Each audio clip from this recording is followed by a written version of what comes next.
let's turn to something that's been in the news quite a lot lately, party funding and the issue of lobbying. David Cameron is quoted as saying that lobbying could turn out to be the next great parliamentary scandal. Given that recent events involving several former cabinet ministers, do you think you've done enough around the issue of lobbying, party funding in general? We've taken immediate action. There is now going to be a register of lobbyists, so everybody knows it's above board and everybody knows who they are. It's going to be a statutory requirement to register there so that people can identify who's right and who's wrong in what they claim about themselves. Equally, we've got very tough rules now on MPs. Nobody's standing at the election who's not prepared to be open and transparent in their affairs. We had to take disciplinary action against people who have made mistakes, but that's been true in all parties where action has had to be taken where people have done things wrong. I do think that Parliament owes an apology to the people of this country for the way Parliament ran its affairs in these old times. But when we saw what the problem was, and I was astonished, appalled by what I saw, we have taken the action to make the whole system open and transparent. And people will be able in future to recall their MPs. They can petition to recall their MPs if Parliament finds that someone has acted in a corrupt or financially unacceptable manner and doesn't take the action itself, then the public will have the right to recall the MP. Well, I mean, turning to sort of the issue of party funding and certain MPs having maybe close links to the unions, I mean, in terms of the current strike action that we've got with BA, the threatened RMT strike, is Labour's closeness to the unions, and particularly the Unite Union, a problem in terms of actually negotiating or trying to help resolve industrial disputes like this? Let's be clear. I have condemned this industrial dispute.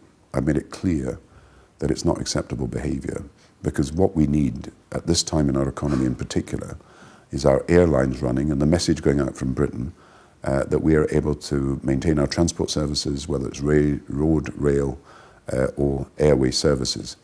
But what we've also got to do is try and get an agreement. I mean, people know at the end of the day that these disputes are sorted out when in the end people can find an understanding on the basis of that they move forward. And that's what we're trying to do. But isn't it difficult to exert influence over a union like Unite when certain Unite union officials are standing as Labour MPs? No, because I work in the public interest. I don't take orders from anybody other than the British public, and I work in the public interest and not. So you don't see a conflict of interest between John Cryer, I don't work in the interest of any sectional group. I work in the interest of the whole country, and it's the consumers, the citizens, the general public that I work for and I'm concerned about. And when I see something wrong, I say it's wrong, and when I see something needs to be done, we try to do it.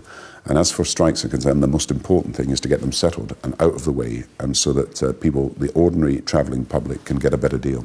Okay, I mean, to go back to the issue of sort of trusting politicians and the political process, you've said that MPs owe the public an apology.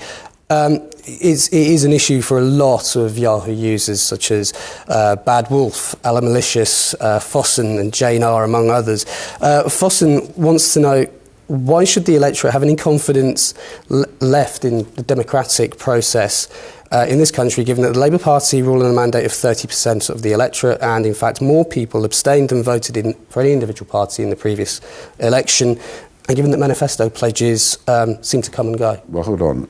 I want to change the whole face of politics.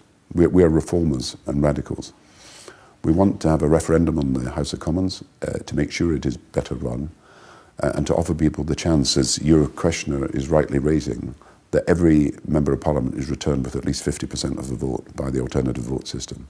So at the moment you can be returned with 20 or 30% as a member of Parliament. Turnout, though, has got to be, a concern at this next election. We want it to be above 50. Now, let's deal with turnout. Turnout is about what the voters choose. And I want to persuade everybody, particularly young people, to vote. Look, this election is about some of the biggest choices we're going to face for the future of our country. I'll give you one example, which is related to your own industry. Digitalisation, that is, giving everybody access to super-fast broadband as quickly as possible. Now, we are determined by our intervention to make sure 100% of the people and 100% of communities and 100% of businesses get access to super-fast broadband as quickly as possible. If you look at other policies, other parties, they would leave it to the chances and the vagaries of market forces. We know that businesses will do this well, but we know also to get to 100%, you need a public interest in doing so. So look, if you want 100% access to all broadband, and then you want to move on to the next generation of the web, which is called the semantic web, where we've got Tim Berners-Lee working for Britain to try to make us the world leader in the next generation of the web, you've got to invest some public money to do so. And I think people can see that we are determined to get 100% access.